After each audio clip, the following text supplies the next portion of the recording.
नमस्कार, आप देख रहे हैं न्यूज 360 और मैं हूं आपके साथ संतोष चौधरी। एआई सेक्टर में टेक जॉइंट्स एक ही छत के नीचे जमा हो रहे हैं। दिल्ली के भारत मंडपम में एआई समिट में आ रहे मेहमानों से पीएम मोदी लगातार मुलाकात भी कर रहे हैं और अतिथियों का स्वागत भी। वहीं दूसरी तरफ खबर केंद्रीय संसदीय मामलों के मंत्री किरण रिजिजू और लोकसभा के नेता विपक्ष राहुल गांधी के बीच आरोप प्रत्यारोप की है और खबर यूपी की विधानसभा सत्र से भी जुड़ी रहेगी।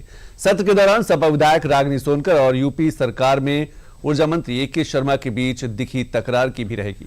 इसके अलावा खबर मायावती की उस बड़े ऐलान की रहेगी जिसमें कहा जा सकता है कि सियासत में सियासी गलियारों में हलचल सी मचाती है, लेकिन जिसके तहत सुप्रीम कोर्ट ने एफएसएसएआई को क्या सलाह दी है यह भी बताएंगे। लेकिन बुलेटिन की शुरुआत करेंगे देश में जारी एआई महाकुंभ से जो दिल्ली में इस समय चल रही है। तो सबसे पहले दुनिया में भारत का बूम एआई को लेकर।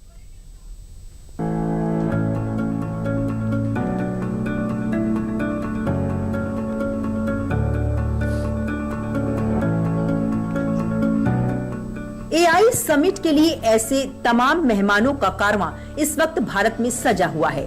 दुनिया भर के राष्ट्राध्यक्षों से लेकर बड़े बड़े बिजनेसमैन तक इस वक्त भारत में डेरा डाले हुए हैं। भविष्य की तमाम संभावनाओं के लिए दरवाजे खोल रहे हैं। हवाई अड्डों से लेकर सड़कों तक मेहमानों का आना जाना हर दिन तेज होता जा रहा है। ये जितने भी मेहमान भारत आ रहे हैं, ये एआई सहित तमाम विषयों को लेकर पीएम मोदी से भी मुलाकात कर रहे हैं। बुधवार को क्रोएशिया के प्रधानमंत्री आंद्रिज प्लेनकोविक, एस्टोनिया के राष्ट्रपति अलार कारिस सहित अन्य लोगों ने पीएम मोदी से मुलाकात की। वहीं ब्राजील के राष्ट्रपति लूला डा सिल्वा, यूनाइटेड किंगडम के उप प्रधानमंत्री डेविड लैमी सहित तमाम राष्ट्राध्यक्ष इंडिया एआई इम्पैक्ट समिट में शामिल होने के लिए दिल्ली पहुँचे। यही नहीं, मंगलवार को गूगल के सीईओ सुंदर पिचई ने भी पीएम मोदी से मुलाकात की। सुंदर पिचई से हुई मुलाकात में एआई को लेकर कई अहम मुद्दों पर चर्चा की गई, जिसमें सबसे अहम ये रहा कि एआई के क्षेत्र में भारत जो काम कर रहा है, भारत के प्रतिभाशाली छात्र जो काम कर रहे हैं, उनका गूगल किस तरह से सहयोग कर सकता है, क्योंकि सरकार इसको लेकर भविष्य की ओर देख रही है। खुद प्रधानमंत्री मोदी ने इसका योगदान अर्थव्यवस्था में बताया है।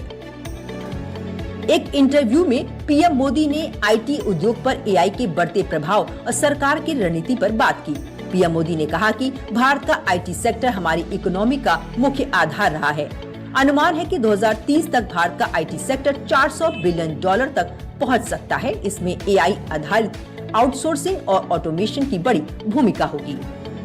इस एआई समिट में करीब 110 देशों के प्रतिनिधि जुट रहे हैं। दुनिया भर के सरकारी नीति निर्माता, एआई एक्सपर्ट्स, शिक्षाविद और टेक्नोलॉजी इनोवेटर्स शामिल हो रहे हैं, जो दिखाता है कि दुनिया भारत में कितनी रुचि ले रहा है। इसका मकसद एआई पर वैश्विक चर्चा को आगे बढ़ाना है और इसीलिए विश्व भर के नेता भारत की बात को लेकर इस चर्चा में शामिल हो रहे हैं।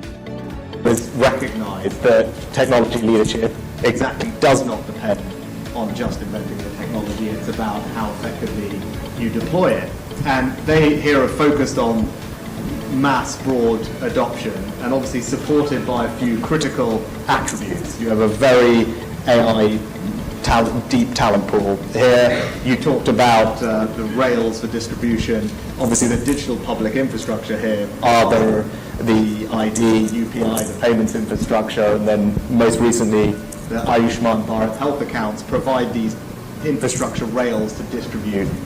ये ग्लोबल साउथ में आयोजित होने वाला अपनी तरह का पहला वैश्विक एआई शिखर सम्मेलन है, जिसका नेतृत्व भारत कर रहा है। और ये सिर्फ वैश्विक स्तर पर भारत की साख ही नहीं बढ़ा रहा है, बल्कि भारत में हेल्थ केयर, खेती, क्लाइमेट चेंज जैसे क्रिटिकल सेक्टर से जुड़े लोगों की जिंदगी को आसान बनाने की ओर फोकस किया जा रहा है, जिसमें लाखों लोग जुड़ रहे हैं। Yesterday we had about 250,000 people, mostly young. The average age was, I think, below 30, attending the AI Expo and the entire exhibition area. India are very focused on AI in the edge, AI for use cases, AI for solving real world problems, AI for improving the productivity in the enterprises, AI for population scale problems like healthcare, like agriculture, like climate change. These are the things that we are focused here in India. AI ही दुनिया का भविष्य है, ये बात भारत बहुत अच्छे से समझ चुका है।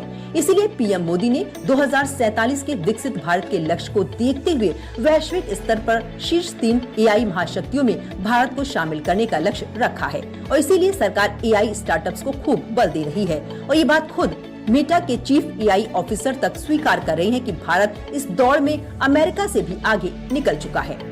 Is actually in many ways a great, very positive case study, in large part due to the talent pool. But you know, I was at a dinner with a number of Indian founders and venture capitalists last night, and the stat was I think there are more consumer AI companies in India, consumer AI startups in India than in the United States. And so there really are some of these shining examples of incredible development of these ecosystems.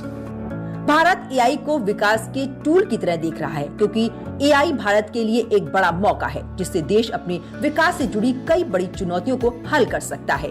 AI से नई आर्थिक संभावनाएं बनेंगी, growth ज्यादा inclusive होगी, साथ ही health जैसे sector को और अधिक आधुनिक बनाया जा सकेगा। बुधवार को फ्रांस के राष्ट्रपति इमैनुअल मैक्रोन और केंद्रीय मंत्री जेपी नड्डा ने एम्स में एआई पर आधारित भारत फ्रांस परिसर का उद्घाटन किया, जिसका उद्देश्य एआई आधारित स्वास्थ्य समाधानों में अनुसंधान, नवाचार और क्षमता निर्माण को बढ़ावा देगा। एआई की प्रगति हो रहा है, चंद दिनों में, कुछ महीनों के अंदर, 1-2 सालों के अंदर भारत एक नई ऊंचाई तक जाएगी। कुल मिलाकर ये एआई समिट भारत को एआई मैप पर लाने वाला माना जा रहा है क्योंकि दुनिया एक बार फिर से भारत की तरफ देख रही है। कई देश और बड़ी कंपनियां इन्वेस्टमेंट करने का प्लान कर रही हैं, जो एक सुनहरे भविष्य का इशारा है।